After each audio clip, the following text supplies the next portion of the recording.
Mine went completely. And when you bring it in, you brought it in for the purpose of weakening the revolutionary tide of the people. It must not be a capitalist system, but we don't want to exploit anybody. We don't want to be exploited, and we don't want to exploit anybody. Ain't nobody gonna do it for us. There's nobody outside of yourself, nobody outside of ourselves that's going to do this work for us. We have to put in that real work.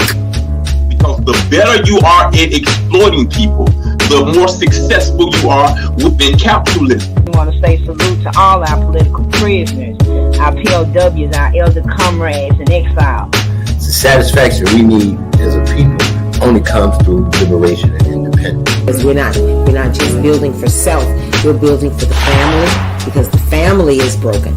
We're building for the community is broken. The nation is broken. The race is under attack. We're in a state of emergency.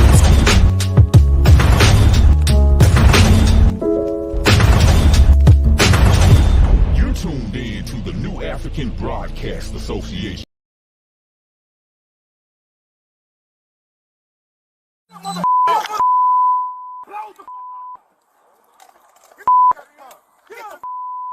Damn, I didn't do anything. Hey, I didn't turn your around. All right. On the ground. You don't do that. I think tase you. You don't get on the ground. One. Now. I tase him. All right. Okay. All right. Okay, dude. Damn. Put your hands on your back. Put your hands on your back. Okay. Stop. I'm gonna knock. Hey, you guys are really doing a lot right now. Bro, lay down. I'm just trying to go home. Man, if you don't lay down. Well, I am on the ground. Put your hands on your stomach. I got you. Okay. Stop. I'm not doing it.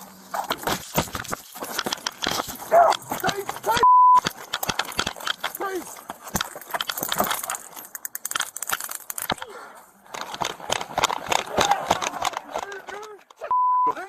Wipe your hey. Give me your hand. Give me your hand. Give me your hand. You might get sprayed again. Hey.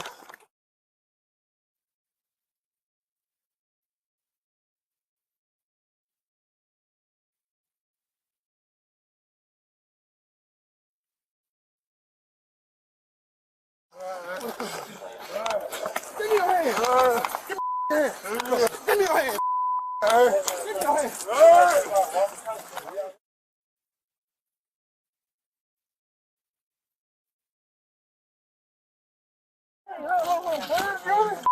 Please wipe your hey. Give me your hand. Give me your hand. Give me your hand. Hey. Everybody, Mike.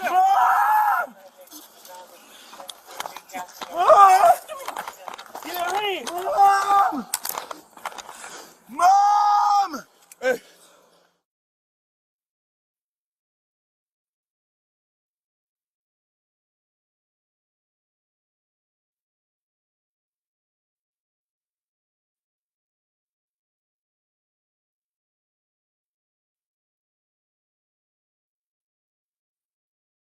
He got one. I was high as a kite. Yeah, I was You can't go nowhere. You can't go nowhere. You can't go nowhere. You can't go nowhere, man. You ain't going nowhere. You can't go nowhere. He's still, man.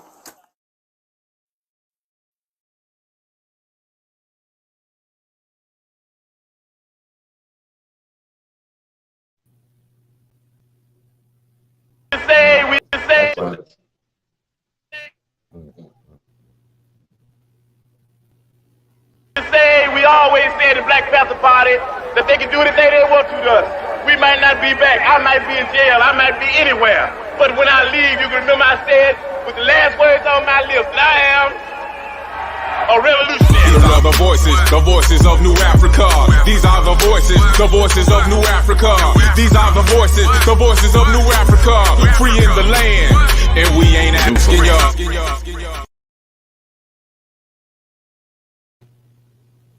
We're here at the voices of New Africa. Get this echo out the way.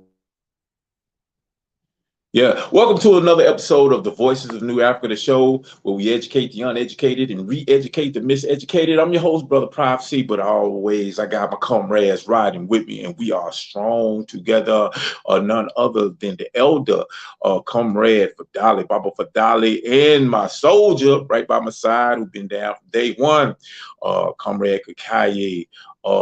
And as I know you probably just seen, as you probably already saw, the vicious murder of 29-year-old Tyre Nichols, brutally murdered by Memphis police officer. The story that's gained national attention, has been on the tongues and broadcasts all over America. So we're going to be talking about that today. But I think before we start the show out, we have to really acknowledge the transitioning of one of the great freedom fighters right here in Memphis, Tennessee, out of Beware City, a brother who actually was on a broadcast before our radio portion of the show, before we do the social media portion of the show. We actually are on live in Memphis, Tennessee, WMQM 1600 AM every Sunday from 11:30 to 12:30. But right before our radio broadcast, there's a show called the Love Power Show, hosted by a brother by the name of Wallace Redd. And just last Sunday, he transitioned, became one of the ancestors, and we want to, just take a moment to just speak on this brother who was committed to, Black people and trying to do what he could to, help our condition. So I'm gonna turn it over to our Grandmaster Teacher Fadali. You have any words about Brother Wallace Redd? Yes, free the land. Brother Wallace Redd was one of the one of my best friends. I first met him in 1974 when I was doing a boycott on J.C. Penney's at Southgate Shopping Center, and his name first to me was Babatunde Sanyika. And Bobby Sunday Shanika, basically was a vendor, a person who was making his own living, but he was active in going around in the community. And ultimately, he tried to organize a vending organization because the city of Memphis shut down sites in which our brothers and sisters would be out trying to make a living. And certain neighborhoods like Whitehaven, a councilman for Whitehaven was a Black guy, I can't think of his name, but basically shut down, passed a law to shut down vendors and keep them from being over on South Parkway and 3rd and places like that. And ultimately, the vending organization did not come together to the point of being able to organize themselves so that they could prevent this law from being passed. And so ultimately we have a situation that we have today in Memphis where people are struggling to try to make a living on their own, be independent. And we have people who are in the government who are against us being able to be independent on any level in this system where we are oppressed and exploited. And so which gives us a great reason for why we say free the land, and we want to be sure that we build our own government as the Republic of New Africa. Definitely. Comrade Kakaye, you got any words you want to say about our brother Wallace Redd? Free the land. I will. I'm not sure where to begin. Dr. Wallace Redd was a brother and a friend of mine. And we go some ways back, not as far back as 74, although I think I was in Memphis in 74. I left and came back. Left a few times and came back, but brother Wallace Redd, in his heart and all his intentions, was it can change the conditions of our people. He tried a number of different ways. You know, we had a talk, and he said, "Keep the struggle going." It was the last time I actually talked to him. We were talking about some of the things that he was leaving behind, and we ain't talking details about his life and family, but it was some things that we had going on together that we talked about. But you know, it's just a sad moment that, you know, one of the elders have passed on, transitioned to, you know, the ancestor stage. And a lot of times as a people, we miss out on getting all that we can from them before they transition. And I think Wallace Redd is one of them brothers. We didn't quite get a chance to get all that he had to offer. He left he transitioned so soon. But we got enough for me to know that the brother was sincere about changing the condition of his people. And that's what ultimately he always did. I hope I'm being heard, because I can't hear myself. No, you're being heard. Okay. Yeah, I can hear you more here, bro. You can from within the earphone. From the screen, on the screen and the earphone. Thank you for tuning in to the new African. Yeah, but thank you for tuning in to the New African Broadcast Association, NABA. We're part of that at the Voices of New Africa, and we want to give our head shout out to NABA. We also want to give our condolences to the family of Dr. Wallace Redd. I think there's some things that we're going to discuss in the upcoming week. Hopefully, we'll know more about that situation. But yeah, he's going to be truly missed. Yep. And I want to welcome everybody out there who's listening to our broadcast. Thank you for tuning in to us. And just drop a comment, drop a comment, say hello so we can properly greet you. I see you out there, Meta Queen, doing your thing, sharing the show. And everybody else out there, just drop a little, say hi, what's up, free land, so we can converse. Because the Voices of New Africa, it's not just these 3 voices that you see on your computer screen or your telephone, but it's all of our voices. And we all collectively share in the conversation to push the conversation and the dialogue farther, so we can control our own narrative. And we have to stop allowing other individuals to speak for us, speak about us, and to create narratives that we just follow. We have the ability to control our own narratives and our own lives and our own destiny. And that's really what it's all about here with the New African Independence Movement, is gaining control over our own lives, But like I said, we started the show out with a short tribute to the now elder, Dr. Wallace Redd. You will be missed but not forgotten. But in the African tradition, you're never truly gone. As long as someone is still calling your name out, you're still, with us. And we will continue to call your name out, our dear elder, now ancestor.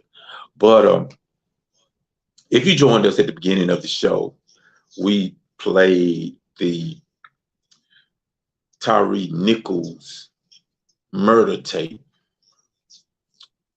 It was extremely disturbing, extremely disgusting, horrendous. You'll notice a few things in that video. First of all, the cops lied because, according to the police, they pulled him over and he fled the scene. That was not true. They pulled him over and they aggressively attacked him. They pulled him over and they yanked him out of his car and began to attacking him. Unprovoked.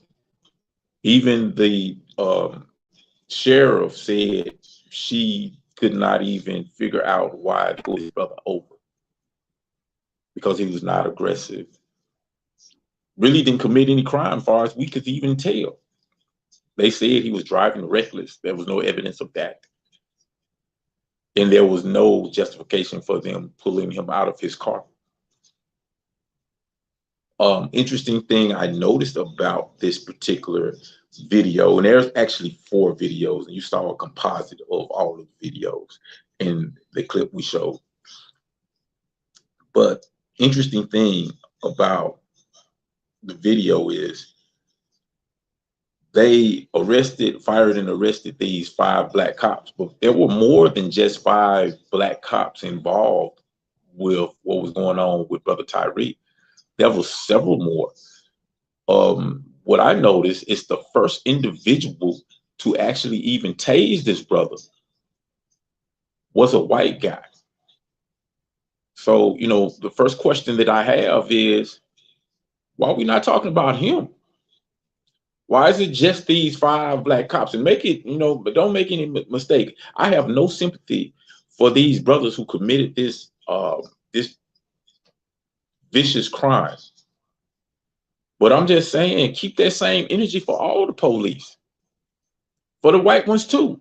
So, you know, I'm gonna open it up to comrades, you know, see what we think about the situation, the video, and, you know, the overall situation in general, because, you know, it's nothing new. It's nothing, something that's been happening in our community for many, many centuries, ever since the roots of the police department in South Carolina, starting with the slave patrollers. But I'm gonna go to our elder, our grandmaster teacher, Elder Fadali. What do you, you know, what do you think about this whole situation?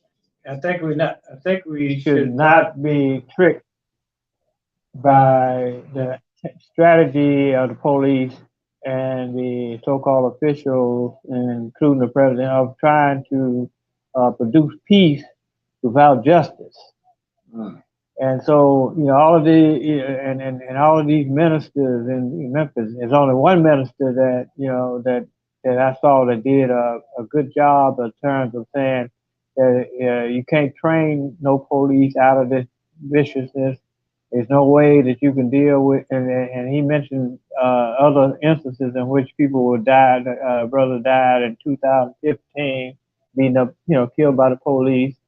And but the rest of them try to just say, we don't want to have peace, and got our people scared, that, you know, in the community, scared that there was going to be violence and all that, when it's never been really any history of any violence by demonstrators in Memphis in a long time.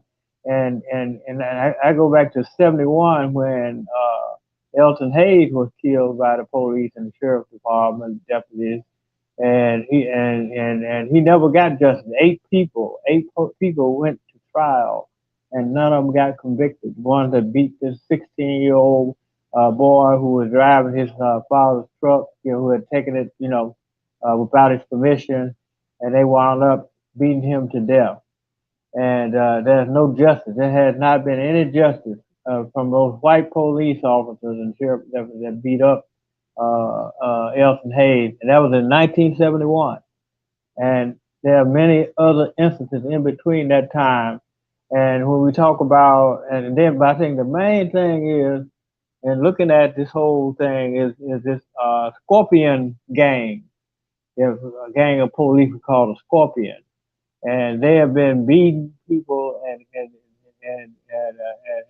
not getting the recognition as being those brutal beasts that they are. And it took this death of Tyre to show you what they're doing in our community, what they're doing into our people, what they're doing. There were 50 people who are in this, that were in this squad, you know, and these 5 police officers are only 5 of the 50 people.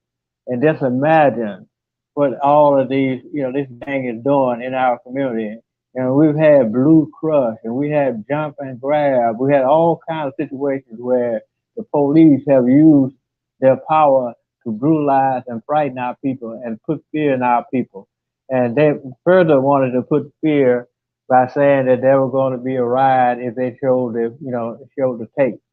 And even though there was a demonstration in Memphis, they halted the traffic of the bridge. This time, the police, were not present to do what they did the last time, which was a few years ago, when they stopped the traffic of I-240, downtown, and they arrested several people that were leaders that they deemed to be leaders of that. So now, where are our leaders?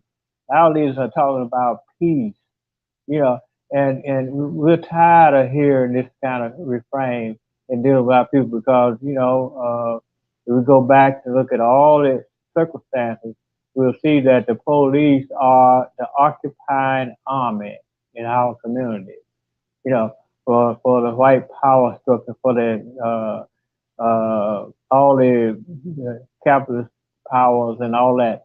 And they have always played this role. And one thing we got to get our people in thinking that because we protest to get a few of our people on these forces, that they were going to be, make a difference. They have not made a difference.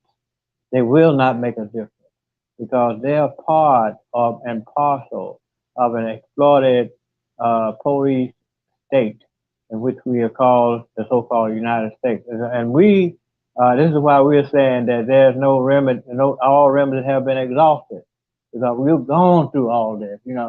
Some people even mention Rodney King, the Rodney King situation in 1990. When Rodney King was beaten brutally by the police.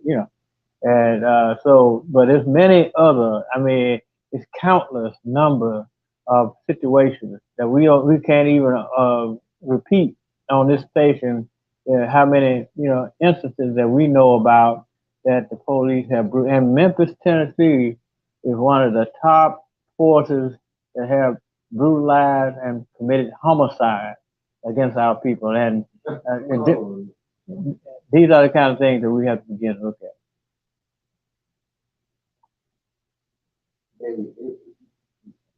You know what? Memphis is one of those hubs of obtaining a lot of information where you see brutality from the cops. It's important for us when dealing with this issue to recognize that first and foremost, we must make sure the consequences, the behavior, the consequences of what they've done reflects their behavior. Because first and foremost, they are our people and they need to be handled in a specific, particular way. And it really is no explanation that needs to be said. We need to take care of whatever injustices, mild-mannered, whatever you want to call it, amongst our people. We need to deal with it accordingly. Many times we forget, after we deal with their situations with those 5 individuals, that the bigger picture suggests that now we deal with that system. The best way to deal with that system is to make sure that we never allow anyone to tell us anything contrary to what we see in the institution of policing the citizens of the United States. We're second-class citizens. They're not protecting the things that we need to have protected. They're attacking us. And that whole system of policing in this United States warned us to start right now saying we need to create our own police force in our own community. And quite frankly, they have to contact us when they want to come in our community for whatever reason. And in that instance, we have the right to exile the person, allow them to get the punishment that these folks are seeking, or keep them within our community and let them know, nah, that doesn't warrant us turning them over to you.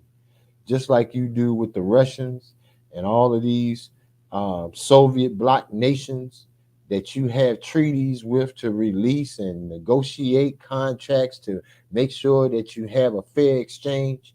We're no longer your property. This is the respect we need to have as a people.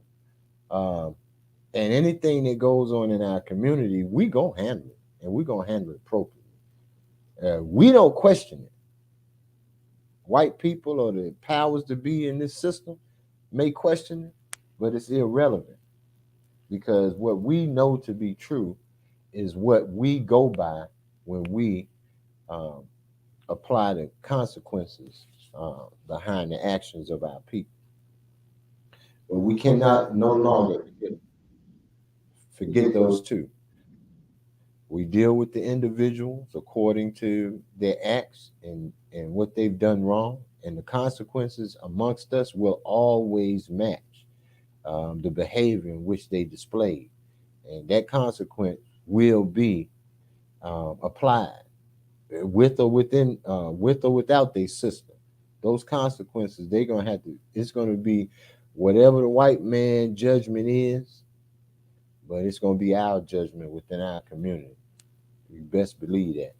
And then, secondly, we have to deal with the institution of policing, because this is indicative of the police force. They want to create chaos because they're black officers, but this is indicative of the police force in general, and in particular to black people. So it could have been an Asian, it could have been anybody. Well, what we do know is that this is a golden opportunity for us to start thinking seriously as a people how to create our own community forces to protect and serve our people for us, by us, and begin to create statutes and policies that afford us the opportunity to govern ourselves in terms of how we police our own police force. They've done it before, so they shouldn't look at us when we start talking about doing it now sideways. I'm gonna go back to you, Yes. We have to understand that this system will never be for us, it's never been for us. And we have to begin to understand, we're talking about in the future in terms of how we're going to deal, because we're in the process of building a new nation, the Republic of New Africa, and we have a provisional government that is in operation, but we are not in full operation yet. So consequently, what we have to do is we have to begin to create our own forces before we even get to having an independent and free nation. Because if we go back, and I keep going back to history, when the Black Liberation Army was in existence and was operating, they took care of business, to the extent that they could at that particular time, even though and it served a notice to the system that they just couldn't come in our community and behave in any way like that. And even if they were black cops, like I was saying earlier in the earlier program, we had people that infiltrate our organization, and we were talking about Fred Hampton and Mark Clark and what happened there when the black police, and the FBI and the district attorney infiltrated and went in and assassinated Mark Clark and Fred Hampton, and and they were looking for another person that was not there, but it was assassinated direct. This was the police, the Chicago police, that did this.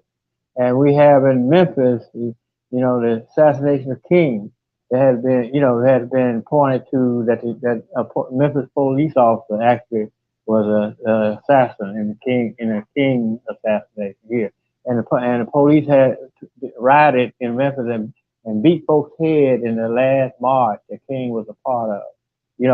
This is the history of Memphis police, And so, and when we look at it all over the country, we see the same pattern of disregard for our life when it comes down to it. And even though we want to say we're going to get justice, we're going to deal with these guys, but they're not us. Those 5 officers do not represent us as a people. They do not represent any behavior that we would have in terms that and this we have to understand, and like I said, my own opinion is that, they've let them out of jail, but they shouldn't be able to even walk in our community. If we had the forces that would be able to do something about that, that they would be, fear for their own lives, as if they have made fear for our people, in this so-called Scorpion organization, the Scorpion gang that was set up by the black woman police officer and the mayor. The mayor in Memphis is a strong mayor position. Mayor is in control of all police actions and activity in the city of Memphis. And then, but then when I watched when the people went to the city council and how weak those city councils were in terms of not really standing up for their constituency, and how people were there saying, hey, we need justice. We don't need no peace. We need justice. And some of those city councils basically were wavering, trying to get peace without justice, by telling our people that that it was against the law for them to be able to deal with the police handling of the situation. And that's a lie when it comes down to it. If you're a representative and it happens in your district, then you have the right to get out and be with the people and deal with trying to resolve this question. So, and we've seen these city councilmen in the past have done, like when the Shannon Street massacre happened, that they didn't, that it was only one person that was a city council that stood up, because but he didn't have any power. He recognized he didn't have any power. And when we did a trial of the police, where the police were guilty, this guy came over and showed, his name was James Ford. And he was the only councilman that made any kind of statement that accused the police of mishandling, of killing 5 people, and we never did get the pictures of it until brother came to get those pictures years later. What's the brother's name? That they didn't like him when he did that, but it showed that those brothers were shot. Withers? No, it wasn't Withers. It was damn, I can't think of his name. But anyway, showed that these brothers, the police shot these brothers while they were unconscious on the floor. They shot them in the head. Each one had a headshot. And this is the history of Memphis police. This is what we have to look at and understand about this, because they have hidden everything they could to show how they have treated us as a people right here in the city of Memphis. And consequently, this is where we have to begin to understand that there are things that all the people who are outraged by this can come together, where we can begin to join up with the Republic of New Africa and creating a new whole system and getting out of this system that does not serve us and never served us. You may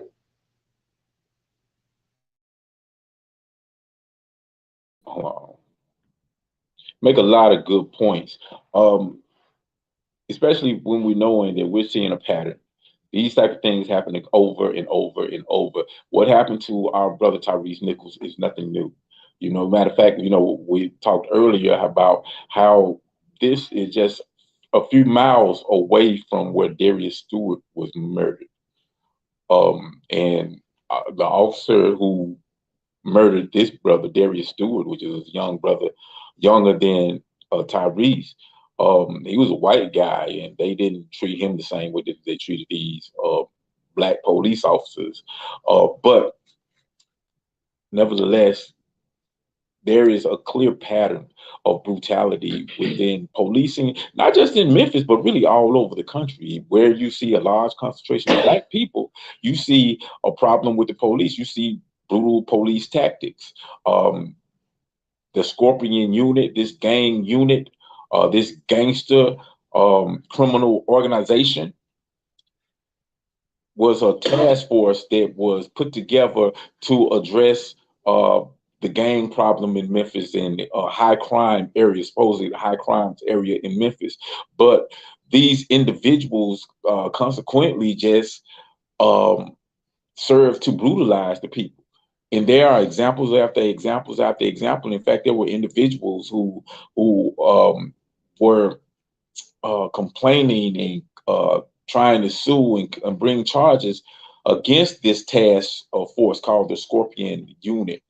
But these type of units exist throughout America, and they generally give the same results. They generally are oppressive. They generally are abusive. They generally do brutalize the people. So it's nothing new under the sun. So we have to realize, we have to take a real serious analysis of the concrete conditions and say, like, ultimately, if we want to truly end this problem with policing, then I don't believe that reform is going to do it. We've been trying to reform the police for over 400 years. You know, when the police evolved to the police, that was a reform of the slave patrollers in a sense. But there's still elements of oppression and repression within the police department because the system is not actually broken. The system is doing what it's designed to do. The police were never designed or created to serve and protect our people in our communities. The police were designed to maintain and control a potential threat of a people who has been exploited and oppressed, to make sure that we don't rise up and threaten the status quo within this particular system. So if we understand that is the very nature of this police department, then we have to understand that as long as it is operating under this system, we can never gain true peace and true freedom. These things are always going to happen. You know, you'll have some programs, some laws passes, some police who get punished, and things will give an appearance that it's getting better into the next time. But the interesting thing is, you know, we do cases like this all the time. And as we have pointed out, you know, in previous shows, 2022, you had the highest amount of police killings in history. But you know, we have this, you know, when you have these 5 Black officers, all of a sudden now it's getting national attention. But it's not the only egregious police killing that happened in America. We talk about them all the time. You know, a few months ago, we went over a situation where a white police officer shot a Black man in the back of the head while he was on the ground. Shot him in the back of the head while he was laying on the ground. And what he was accused of doing was stealing from Dollar General, y'all. So, you know, when we analyze these things, you know, we got to, you know, take a close look at it. Like, why did this story get so much national attention and these other stories did? You know, is it because, well, the power structure said this is an opportunity, you know, for us to look like we're doing the right thing, you know, since after they found that they couldn't cover it up no longer. Well, now since these are Black police officers, and there are little repercussions of punishing Black people in this country. If we come down on hard on these, throw these brothers under the bus, we can claim that we're getting better and we're doing the right thing, and our policing is no longer an issue in this country. But we have example after example after example after example of just the opposite happening. Police brutally murdering our people, and the system hides them. The system protects them. And the system does everything in their power not to bring them to justice. and they're ultimately forced to bring justice to people, not because it's the right thing to do, but because our people demand it, and our people are threatening to do some things. You know, they always ask us to be nonviolent, but America only seems to want to get up off their butt when we get violent. You know, we look at Dr. King. Dr. King was known for being the peacemaker. But, I mean, it took, before the laws were passed, you know, the March on Selma was a very violent situation. So violent, so much to, you know, the power structure said, well, look, we better do something because this whole nonviolent thing ain't gonna last that long. Even Dr. King was talking about, like, hey, I can't tell these brothers and sisters not to be violent anymore, not based on what America is doing. So, you know, the hypocrisy of America goes deep. And ultimately, you know, when we look at the current conditions and what's going on in our community and the history of it and the pattern of it, you know, we have to eventually come to the conclusion that if we want something different, we ultimately have to do something different. We can't continue to sit and beg the oppressor to do the right things by us. You know, if we continue on this route, in the next 50 years, we'll be having the same conversation. There'll be different particulars. You know, there'll be different little details to them, but we'll ultimately be under the domination of a power force, a power structure, a status quo that benefits from our exploitation. And we'll be continued to be mistreated and brutalized by this system in one form or the other. So if we don't want to do that, if this is not the legacy that we want to leave our children and our grandchildren and our grandchildren's children, then we have to seriously focus on building something that will provide a protection, a safe haven for our people. And you can't get that when you are being controlled and dominated by individuals who have a interest in your oppression, who have benefited from your oppression and your exploitation. You ain't never gonna get the results that we want and that we deserve as being human beings, our natural human rights. You never get that as long as you are under the control and leadership and domination and hegemony of a power structure that benefits from your exploitation. So we have to concretely make some real hard decisions. You know, we have to do things slowly, step by step. Everything don't happen just tomorrow. You don't wake up tomorrow and they say, here go 5 states, build a nation. So we got to take things in steps. And right now, the stage we are right now, we have to start building. We have to start building and gaining control over the institutions that affect and govern our lives.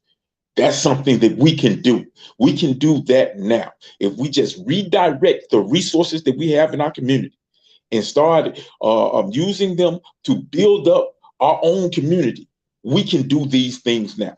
We can produce our own schools. We can produce our own banks. We can produce our own hospitals. We've done it in the past. We've done it at a time where we did not have as many resources available to us. But we have to have the leadership that is focused on the right thing. We have to have collective leadership. We can't just have a few people that's trying to gain as many resources as we can. Well, we can do it like that. It will just take long. You know, but one way or the other, we have to ultimately stop being like a dog chasing its own tail. And we got to do something different if we want something different. Because if we don't, we're going to get the same thing. And I'm going to turn it over to anybody who wants to pick it up.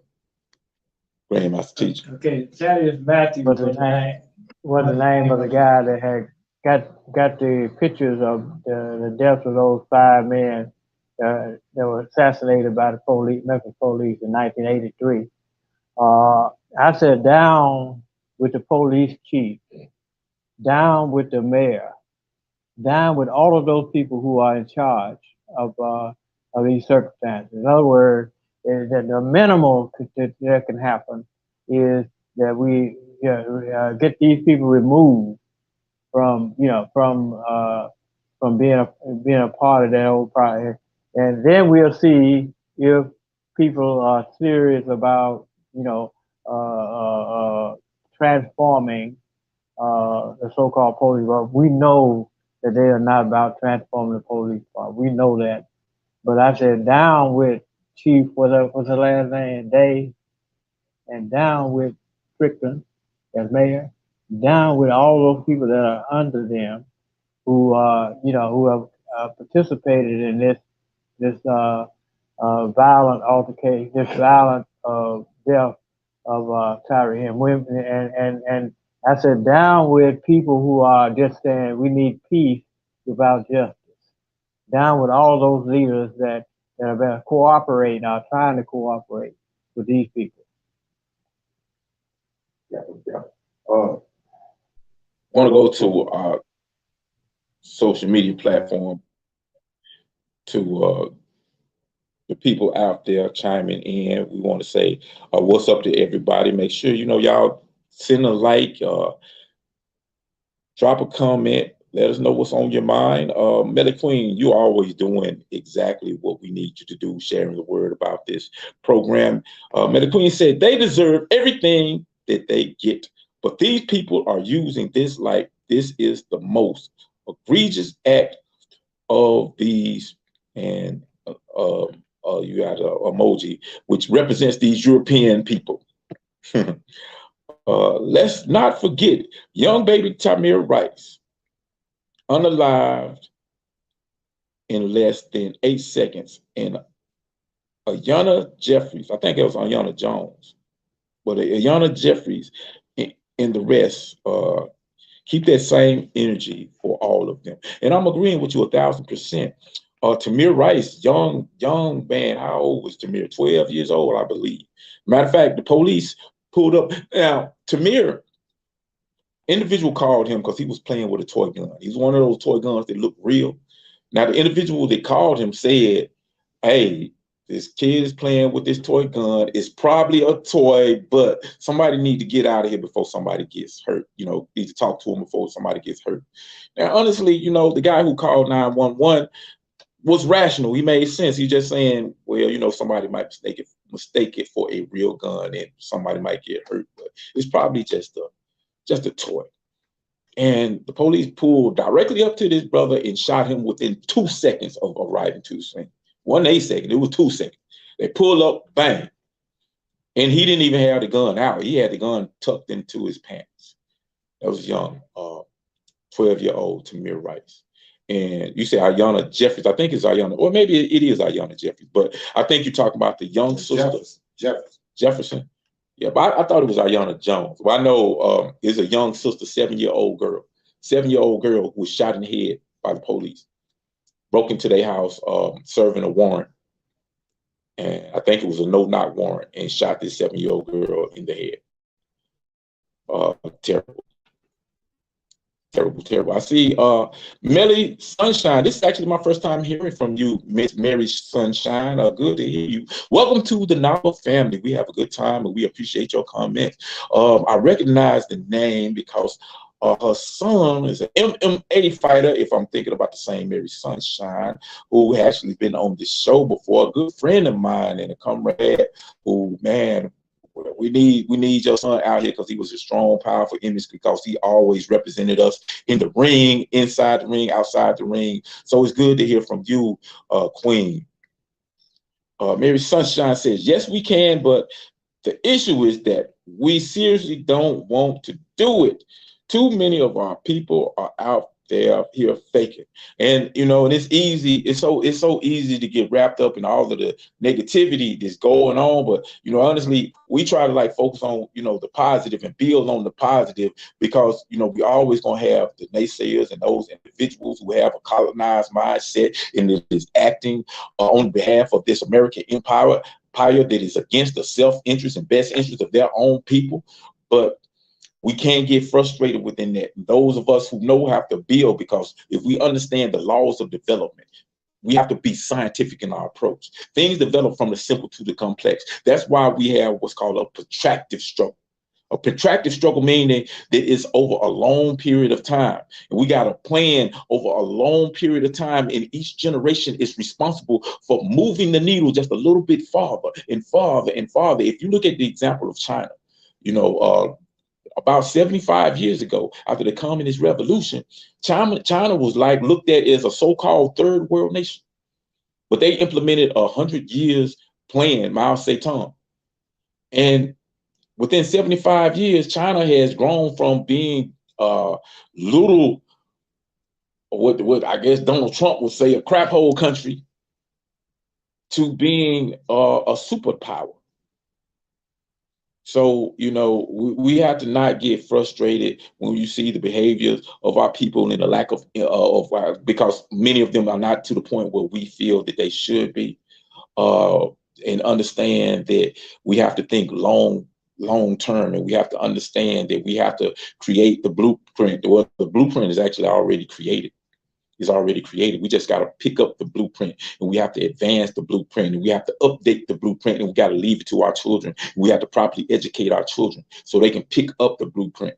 And the reality is, because the blueprint is already out there, even if we don't do what we're supposed to be, eventually the blueprint is going to be picked up, and the job is ultimately going to be done. So we just got to focus on doing our part and working with the ones who got the right mindset to establish as much as we can and leave it for the next generation and the next generation and the next generation.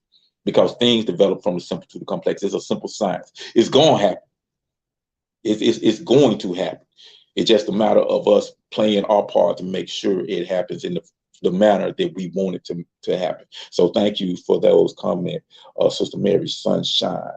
Also another comment from our sister, peace, power, love, and light, brothers. Peace, power, love, and light to you. Definitely. You've been active, Queen. You've been active on here. I'm glad to see you active in the conversation, especially being this is the first time I'm hearing from you. Let's not forget that they beat Tamir Rice's sister when she made the scene. She's not okay right now either. And that's a great point, because a lot of people don't point that out. That his sister was brutalized. And so thank you for bringing that up. And say yes. And yes, they seriously laughed at her grandma's fear. Tears. I'm sorry. I can't read that. Anyway, you supposed to be reading the comments. Yeah. Got me doing your job. There you go. So you want to mute yourself?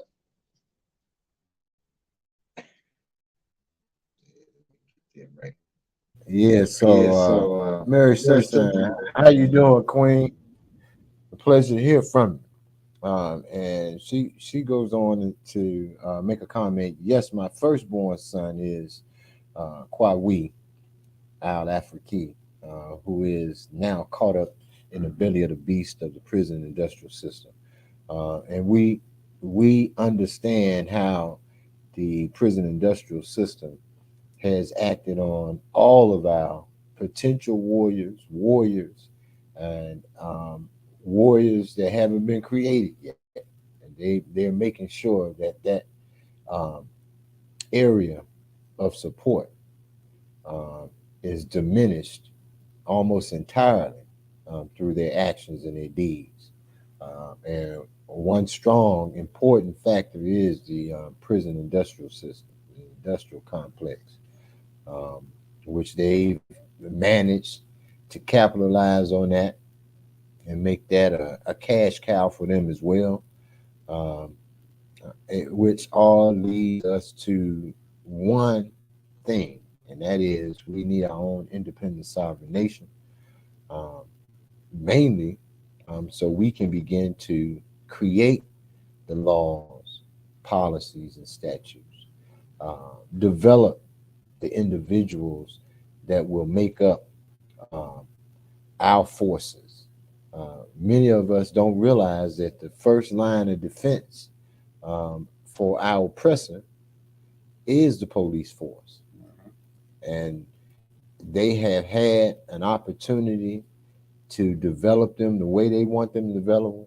At the same time, incarcerating our warriors, our street officers. And it goes to show you how they mislead our people to help them, and they mislead our people who seek their help. And that is, they call this gang the Scorpions, but in order to get the funding, they call it the Street Crimes Operation to Restore Peace in Our Neighborhood. What kind of shit is that? That's called propaganda. They tell us all kind of propaganda. Street Crimes Operation to Restore Peace in Our Neighborhoods. That's what they call that. And they going around creating havoc, which goes back to show you that the answer is within us. I've said it once. I'm not going to say it again because we tend to have infiltrators in everything we do. So it's best that we do it and say something later after it's already completed and done. Best not to say nothing at all. Oh, well, they're going to know when we complete. Yeah, but you're right. Nothing has been said. But anyway, I wanted to jump in kind of on what you were talking about. Hold on. Yo, wait a minute. Let me go out of the way. So, as she mentioned, Mary Sunshine about how Brother Kwawi is within the prison industrial complex. We actually go through the prison system and talk and do programs with the brothers and sisters. Right now, the brothers who have locked down. Well, I'm still getting an echo. That's when you come back. Okay. So we actually do programs within the prisons, and we actually going back. Matter of fact, in a couple of weeks on February the 16th to do a Black History program.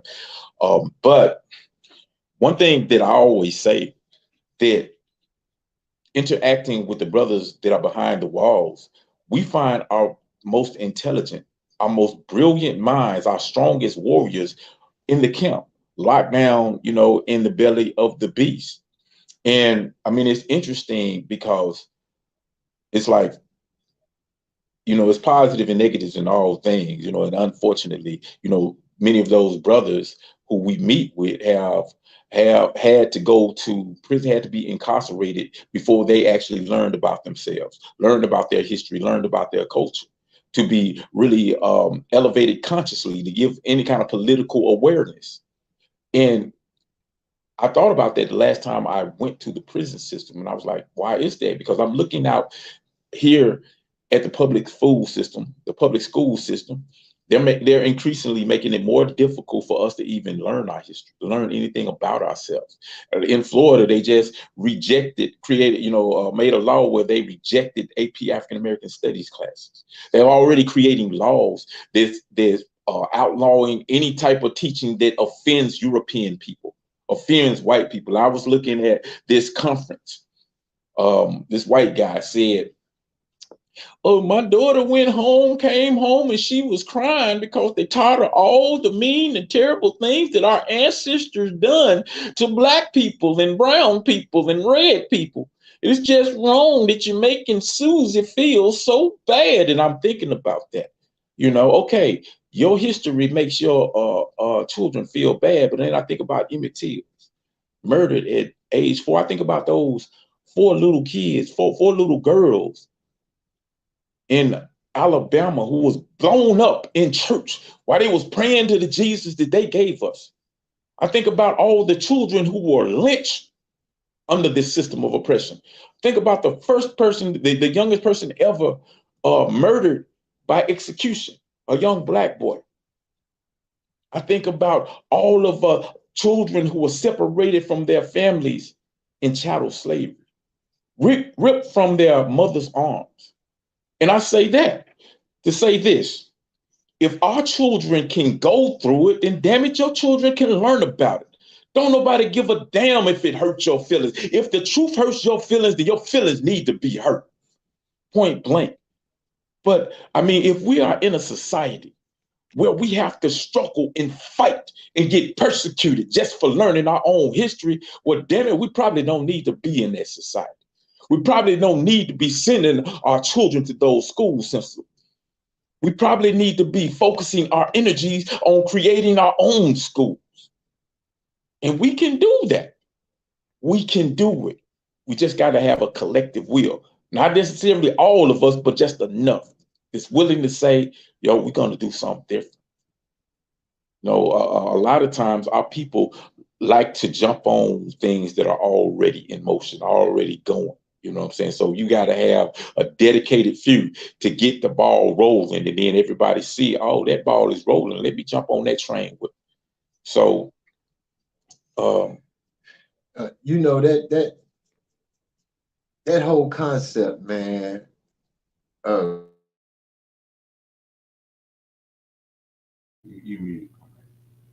you go.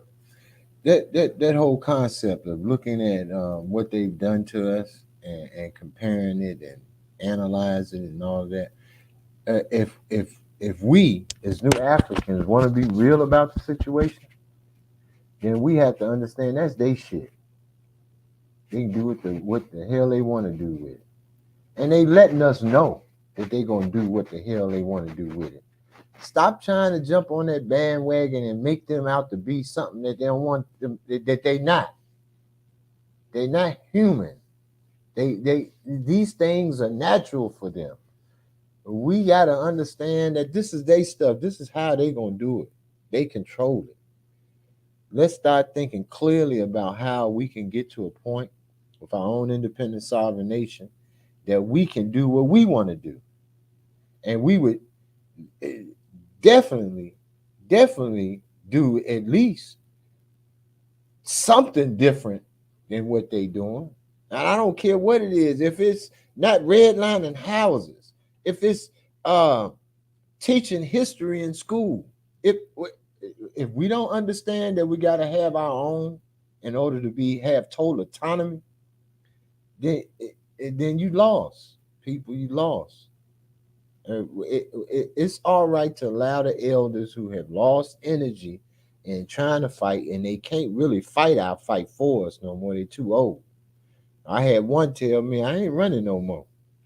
It's gonna be it when they get me. but that's the truth. It's time for us to stop trying to figure out how to help them become better and figure out how we're gonna make it better for ourselves with our own independent sovereign nation. They don't own this land. Remember, they stole it. Let's not forget that. We say we want this portion because of all the efforts, blood, sweat, and tears our ancestors put in it to have at least a share of this stolen land, to claim our own, not because we're going to steal it. It's because we don't want to be a part of the other part that they already stole. We're going to take some of the stolen land from them. We already have been in talks in the past about our new nation, the Republic of New Africa, to a point where we have a provisional government of the Republic of New Africa, trying to nation build. Because at the end of the day, people, we understand that this is theirs. And their system has been designed, developed, structured to do exactly what it's doing. It ain't no end that. It's matter of fact, it's really successful in the sense that not many more of us understand that we need to get out of it and start our own. Now I want to go to Grandmaster T. Yeah. I want to say that when we talk about propaganda, there's propaganda of lies and propaganda of truth. And when we talk about trying to deal with our history, we talk about the propaganda of truth. In other words, we got to inform our people. We got to educate our people and re-educate our people to understand, that there's a propaganda of truth. And Krumah talks about it in the handbook of revolutionary warfare. That in order to be able to encourage our people, and also we do want to divide up the enemy. We do want the enemy to fight each other. to do whatever is that. If our propaganda of truth can produce that, then that's what we should. That's how we should deal with it. But we don't want to do it in terms of saying we want to be a part of their system. We want to see that system disintegrate. Yeah, I do. I want to see the system that of oppression and exploitation disintegrate, because that's the only way that the world people, not just us, but the people of the world, are going to be able to be free from these empires, these European empires that still exist, that still are feeding off us. Everywhere we are, we are being fed off, and that's why Malcolm X talked about 100 million. He called it's 150 million people in the Western Hemisphere, African, coming together. When he was doing New Africa, when he was talking about the New Africa, when he was what he called the Organization of Afro-American, he was saying, hey, not just the 22 million at that time of Africans, but he was saying the 62 million people, or the 62% of Africans in Brazil, and he named all of the places where we are located. So therefore, we have to undermine the enemy, because the enemy has that influence not only just on us here in America, but all over the world. And we got the Queen of England being the queen for Nigeria and Ghana, and you hear what I'm saying? And they're still getting the resources and everything from us. So we have to come to a point where we do, because there are strong powers in NATO and all that. We got to break that up. It has to be broken up. It's not by necessarily us, but we gonna encourage it. We should encourage it by our propaganda of truth, and we can undermine these people's confidence in this system. Because if we don't do that, then they're going to continue to deny us what we deserve, what we richly deserve. So what we should do in terms of saying we are a nation, is that we're going to, and Malcolm was going to the UN, and so that we can be recognized as a nation by all the other nations, that are also being, that are also being oppressed, in the world. And so consequently, you don't have to like white people or hate white people. You know what I'm saying? It's not dependent on your liking or hating white people. It's dependent on your being able to come up with your truth, the truth of the oppressed. And the oppressed truth, and at different points in history, the oppressed have risen up and have defeated, the enemy, like Vietnam, for example. The Vietnamese whooped the French and the Japanese and the Americans. And so what I'm saying is, and then what did they do? They used propaganda of truth. They used that, in other words, that they were just trying to get their own independence. Hear what I'm saying? And you can call it a Viet Cong. You can call no. What they did was they said, hey, we're going to have our own system, and we are going to overcome that. And so when they defeated the French in 1954, the Americans came in, and Lyndon Johnson sent 500,000 troops. They were defeated, and then we can defeat them in terms of whatever we do without propaganda of truth, because the American soldiers, in particular, were affected by that propaganda when they found out that, that they were in that fight of people that were trying to get independence. And this is the same thing had to happen with us, that we have to understand that we are people who are attempting independence, and that is where we're coming from. All right. Yeah. Okay. Yeah. Yeah, I will say this. It's important that we begin to understand the truth about history, and once we learn the truth about history, we'll be able to overcome all these efforts and all these situations, and we will be able to pull our people who are in the armies and the Marines and all that to come to their people, come to the system of their people. So we're going to undermine all those enemy forces by drawing those people out who have become effective in going to different places and fighting for the enemy. And so we still have to begin to understand that we have a propaganda of truth. And propaganda just means informing. You're going to inform people. You want to bring people to the point of understanding what's going on. Exactly. You're good, but I see you real popular. Everybody want to talk to Kakai. But yeah, excellent points. I'm gonna go back to some of the comments. Mary Sunshine out there having a good old time, good old dialogue with that. We appreciate that because Voices of New Africa is not just the voices of Kakai, Brother Prophecy, and for Dolly. It's all of our voices, and that's probably one of the best parts of our show, the dialogue that we have with our audience, because we have the most informed, politically aware audience out there. Mary Sunshine, she says, George Stinney, a boy child who was set up on a stack of Bibles to be wrongfully executed. And thank you for that. That's the name that I was trying to think of. George Stinney, he was actually accused of doing something to some white girls, which is always the case. Emmett Tills and so on and so on. It's always been the case. Yeah, and he was like, I think I forgot old, like maybe 14. He was real young. He was a teenager, youngest 14 years old. Yeah, youngest individual to ever be executed in the United States. And as she pointed out, they put him on a stack of Bibles so he could reach the execution mechanism because he was too little. The electric chair. Yep, the electric chair. Also, Mary Sunshine, I refuse to go out and march in Memphis or any place. I'm not marching alongside the beast. Most of our activists are part of the problems. We don't want to get out of it. We want to lack, what's that? Is that like, we want to lack arms. We don't want to get out. We don't want to get out. We want to lock arms. Oh, lock, that's lock, okay.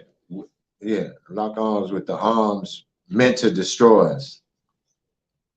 Yeah, and I'm not talking about the U.S.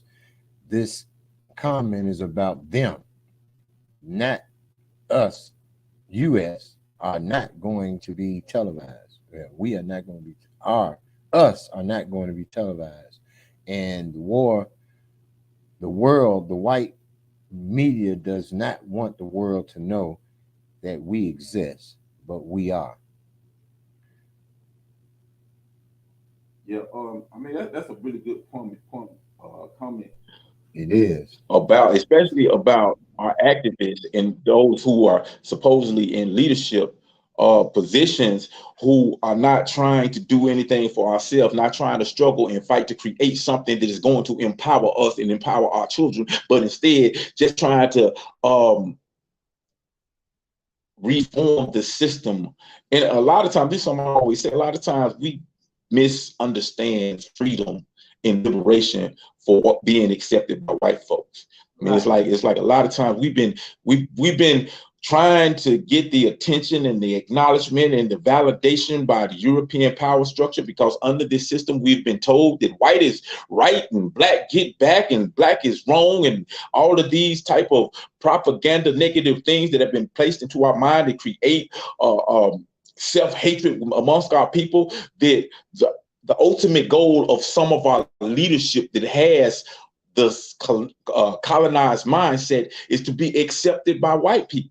But the reality is, it don't matter if you accepted by white people or not, if the power structure and the power dynamic and the power relationship remains the same. That don't matter whether white people like you, love you, or hate you, is irrelevant. Right. All I give a damn about, if their own, whatever their mindset is, whether they love us or hate us, they don't have the power to affect our lives by what they believe or, how they feel. And they're always going to have negative consequences to us as long as our exploitation is directly connected to their well-being. We got to understand, that's just common sense. Nobody trying to give up their cushion, their source of power, their source of resource, their source of wealth,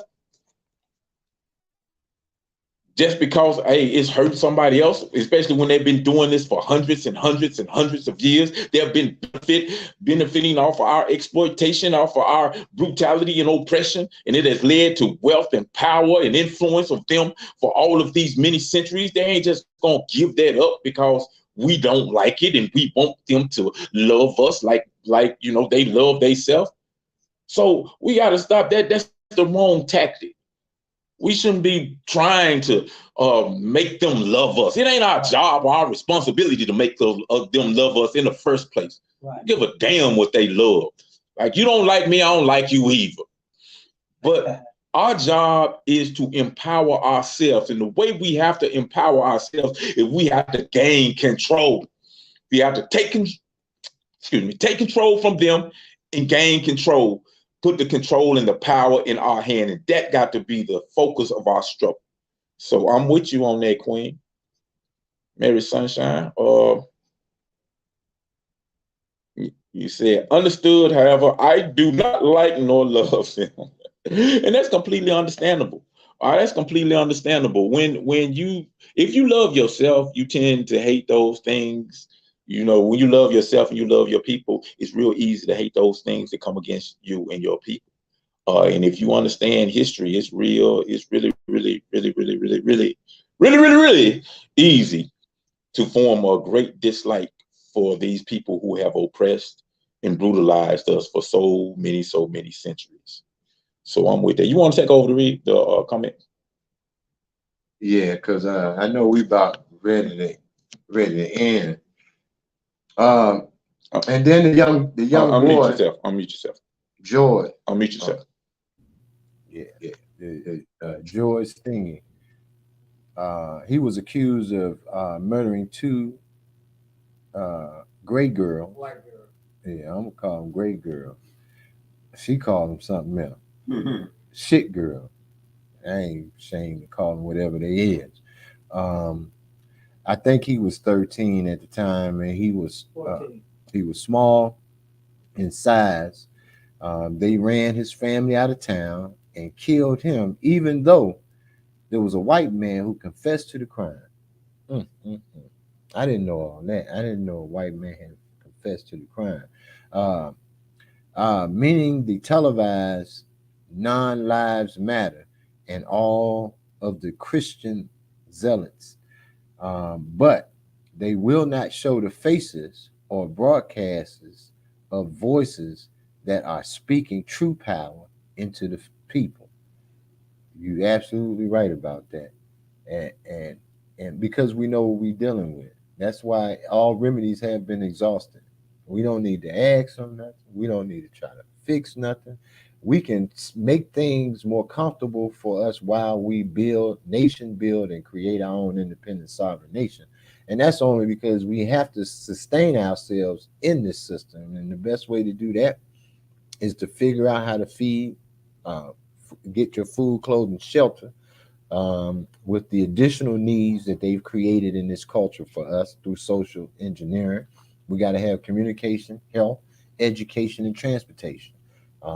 When you take care of all of that up under the auspices of our oppressor, many of us, if not the majority of us, are living from paycheck to paycheck, and we don't even have the time to devote to changing our conditions as a people. We must find a way as conscious citizens of the Republic of New Africa to show our people there is a way that we can rebuild and be successful in creating our own independent sovereign nation. All right, we got one more.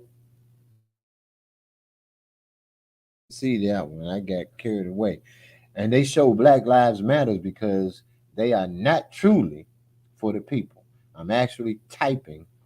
I'm between the set at the gym. I'm lifting weights. Go, sister, training right now. Keep it up. Keep up the good work. On Sunday, that's right. On Sunday. She knows the inside meaning of that. Yeah. That's what good to see you chiming in.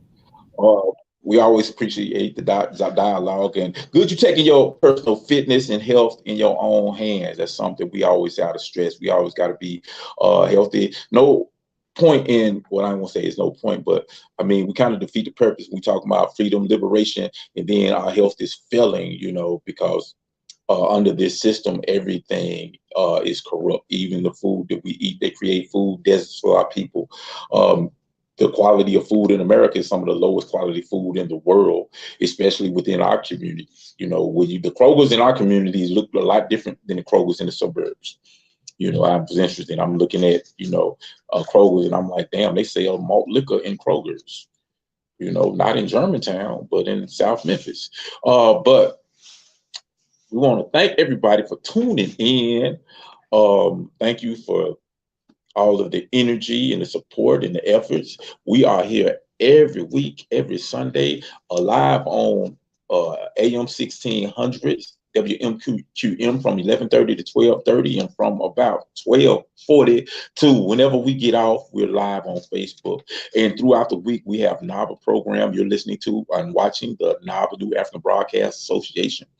Tomorrow, join us at 1 o'clock for the New African Perspectives, which will be featuring Sama At, Mama Ayodele, and myself. Tuesday, you have what's the name of this show? Foundations of the Nation, with the President and Vice President of the Republic of New Africa. And they talk about some things that are very, very, very important for us to overcome, the personal things that really hold us back, you know, whether that's self-hate, whether those are traumas, whether, you know, conflict resolution, conflict resolution, you know, a lot of things that we just need to talk about. And Thursday, we have conversation between comrades, even though my comrade, you know, which is incarcerated behind the belly of the beast, it doesn't have access to the technology. But, you know, he will be back on the show shortly. And till then, we're having guests. And then don't forget Friday, Melly Queen. Friday, yeah. Melly Queen, the Truth and Power Corner with Melly Queen. It's going to be back on this Friday at 5 o'clock. And then Monday, we're right back here.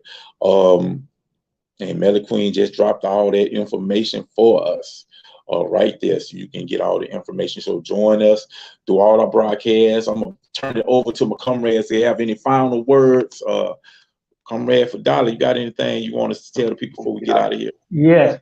So speak truth to one another, not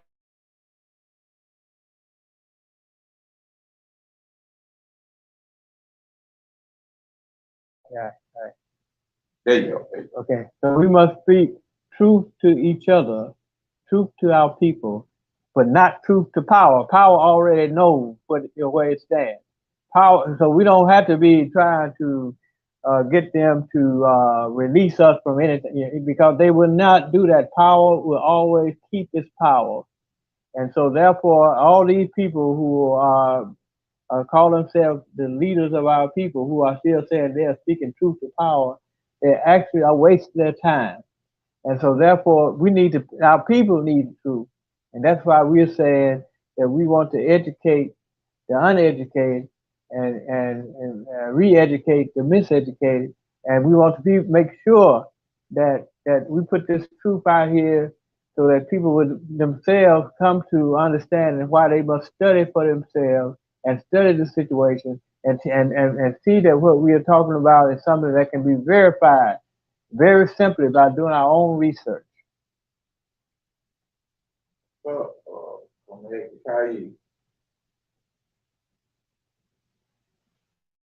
Yeah,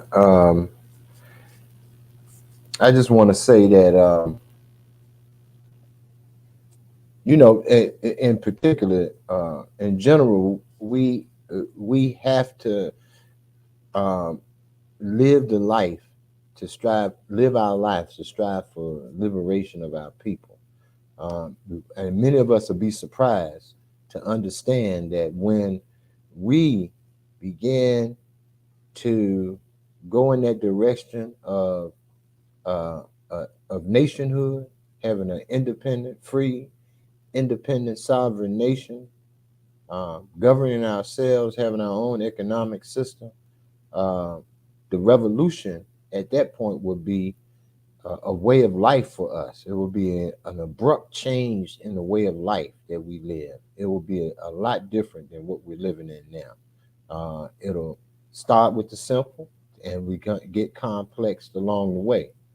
But we have to keep in mind that when we begin to make that change, automatically the disintegration of the United States will begin its process, because it cannot survive without us. And they know this. We are the only people who don't know this.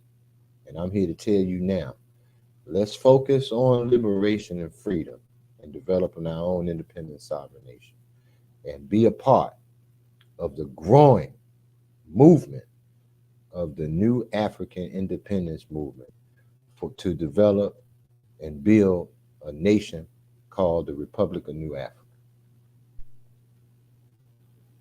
Free the land. Free the land. And you just closed out the show, huh? No, I'm gonna end it. You know, y'all pretty much said it. But I'll just say it is not our job nor our responsibility to change the minds or change the thinking and change the hearts of white people.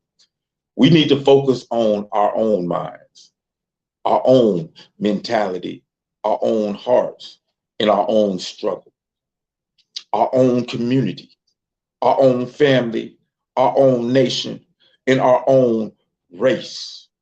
We've been fooled into believing that thinking about or doing something exclusively for ourselves is something wrong with that. But that is part of a propaganda programming that has hindered us for over 500 years. And we have to get out of that mindset, and we have to do something for ourselves so we can build something for ourselves, and we can get up out of this thing, and we can stop complaining and protesting and begging people to treat us right who never gave a damn about us in the first place. And that's something we can do and something we will do, because we deserve better than this. We can do better than this. We must do better than this. And we will. And we will do better than this.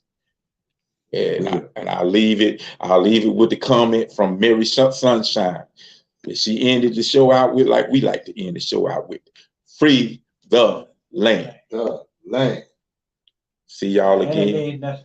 Any means necessary. See y'all again next week, y'all. We love y'all. Thank y'all for y'all support. And we're going to change the world, y'all. Just watch. We're going to change the world. And when you bring it in, you brought it in for the purpose of weakening the revolutionary tide of the people. It must not be a capitalist system, but we don't want to exploit anybody. We don't want to be exploited, and we don't want to exploit anybody. Ain't nobody gonna do it for us. It's nobody outside of yourself, nobody outside of ourselves that's going to do this work for us. We have to put in that real work. Because the better you are at exploiting people, the more successful you are within capitalism. We want to say salute to all our political prisoners, our POWs, our elder comrades in exile. The satisfaction we need as a people only comes through liberation and independence. Because we're not just building for self, we're building for the family, because the family is broken. We're building for the community